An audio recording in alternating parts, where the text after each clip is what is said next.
Life is hard if you're a hardcore Chandler Parsons supporter. If you're a Memphis Grizzlies fan and a big believer in Wade Baldwin, you may not have many fellow fans back you up. Now, imagine supporting and defending those two players harder than any Grizzly. That's me right now. Enough about my struggles as a Grizz fan. Let's talk about one of the biggest fan frustrations, Wade Baldwin. Coming out of college, Wade Baldwin received an unnecessary player comparison. Russell Westbrook. Talk about lofty. When asked about the two players' similarities, Wichita State coach Greg Marshall said this of Baldwin: "One of my assistant coaches said he seems to follow Russell Westbrook's game." Marshall said, "You see guys follow or emulate certain NBA players.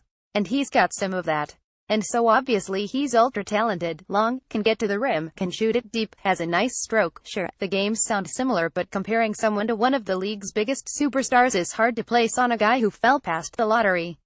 The Memphis Grizzlies selected Baldwin with the 17th overall pick, passing on surefire college veterans C. Brogdon, Malcolm, and other high-ceiling prospects C. Murray, Dejounte Labissiere, Skull. With Mike Conley's impending free agency and Mario Chalmers' injury, a young point guard who could be a backup now and a potential starter down the road was necessary at the time. Baldwin had an enticing scouting report, so the Grizzlies banked on his potential. It looked promising. Zach Randolph and other veterans called him Little Westbrook. Baldwin had a stellar debut, showing he can do a bit of everything: 7 points, 6 rebounds, 5 assists, 3 steals and 3 blocks. There was a sense that the Grizzlies could finally capitalize and reap the benefits of potential. It's so easy to think all these things when he pulls out a stunt like this. So far, it's not looking like a pretty investment.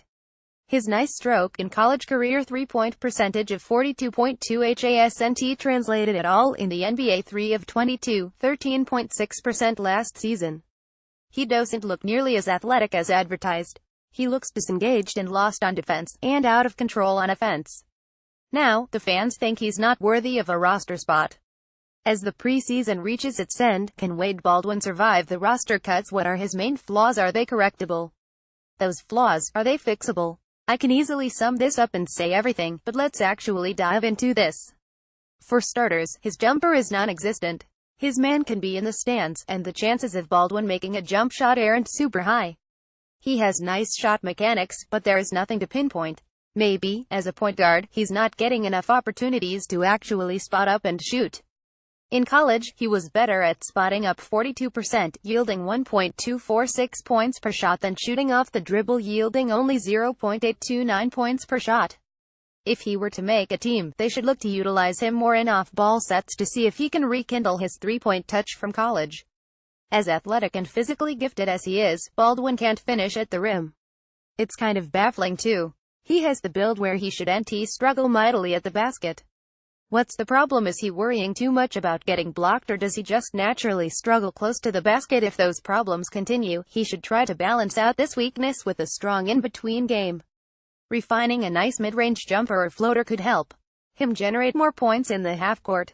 If he focused on becoming a solid perimeter defender, he would be guaranteed a roster spot and could be in the running for the starting shooting guard's spot. He has the physical tools: 64 inches with a 610 wingspan, 202 pounds to guard positions 13. However, his defense is disappointing. He looks like a mix of lost and disengaged. To preserve his NBA career, he must revamp his defense. He has the tools to be one of the league's best defenders, but he needs to develop that killer mindset, the one that made Tony Allen so special defensively. If he starts doing it now, he'll find his niche in the league, and his offense could continue developing.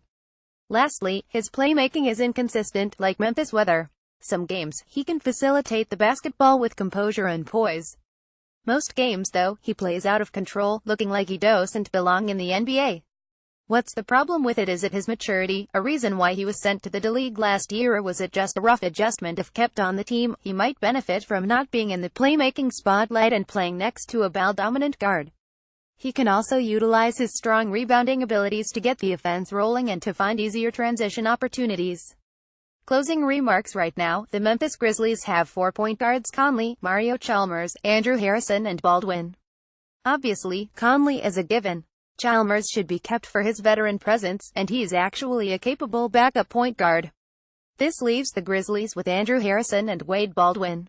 Keeping 4 point guards is absolutely foolish, and with Tyreke Evans capable of running point, having 3 point guards might not be necessary.